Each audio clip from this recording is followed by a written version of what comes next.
Black Beauty, by Anna Sewell. Chapter 26. How it ended. It must have been nearly midnight, when I heard at a great distance the sound of a horse's feet. Sometimes the sound died away, then it grew clearer again and nearer. The road to Elswell led through plantations that belonged to the L. The sound came in that direction, and I hoped it might be someone coming in search of us.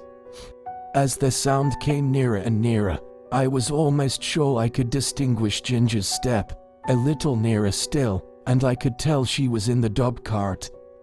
I neighed loudly, and was overjoyed to hear an answering neigh from Ginger, and men's voices.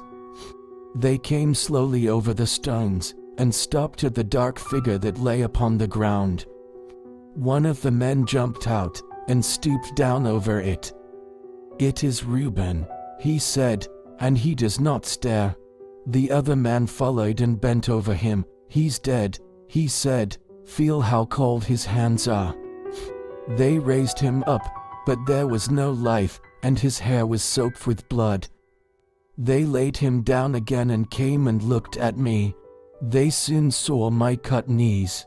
"Why, the horse has been down and thrown him. Who would have thought the black horse would have done that? Nobody thought he could fall. Reuben must have been lying here for hours. Odd too, that the horse has not moved from the place." Robert then attempted to lead me forward. I made a step, but almost fell again. "Halloo, he's bad in his foot as well as his knees. Look here, his hoof is cut all to pieces. He might well come down, poor fellow. I tell you what, Ned, I'm afraid it hasn't been all right with Reuben. Just think of him riding a horse over these stones without a shoe.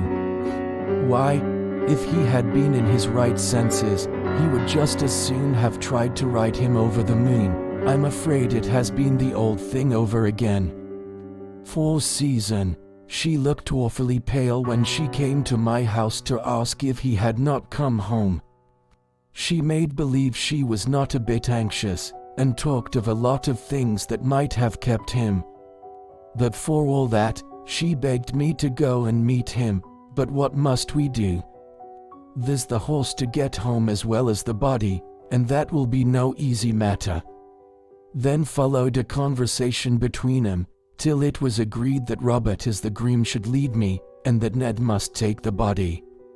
It was a hard job to get it into the dog cart, for there was no one to hold Ginger, but she knew as well as I did what was going on, and stood as still as a stone. I noticed that, because, if she had a fault, it was that she was impatient in standing. Ned started off very slowly with his sad load, and Robert came and looked at my foot again. Then he took his handkerchief and bound it closely round, and so he led me home. I shall never forget that night walk. It was more than 3 miles. Robert led me on very slowly, and I limped and hobbled on as well as I could with great pain. I am sure he was sorry for me, for he often patted and encouraged me, talking to me in a pleasant voice. At last I reached my own box, and had some corn, and after Robert had wrapped up my knees in wet cloths, he tied up my foot in a bran poultice to draw out the heat, and cleanse it before the horse doctor saw it in the morning, and I managed to get myself down on the straw, and slept in spite of the pain. The next day, after the farrier had examined my wounds, he said he hoped the joint was not injured, and if so, I should not be spoiled for work, but I should never lose the blemish. I believe they did the best to make a good cure, but it was a long and painful one. Proud flesh, as they called it, came up in my knees, and was burnt out with caustic, and when at last it was healed, they put a blistering fluid over the front of both knees to bring all the hair off. They had some reason for this, and I suppose it was all right. As Smith's death had been so sudden and no one was there to see it, there was an inquest held.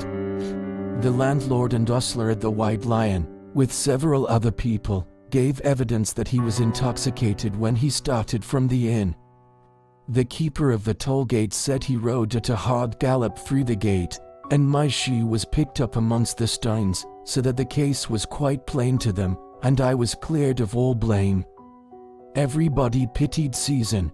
She was nearly out of her mind. She kept saying over and over again, "Oh, he was so good, so good. It was all that cursed drink. Why will they sell that cursed drink? Oh, Reuben, Reuben," so she went on till after he was buried, and then, as she had no home or relations, she, with her 6 little children, were obliged once more to leave the pleasant home by the tall oak trees and go into that great gloomy Union house.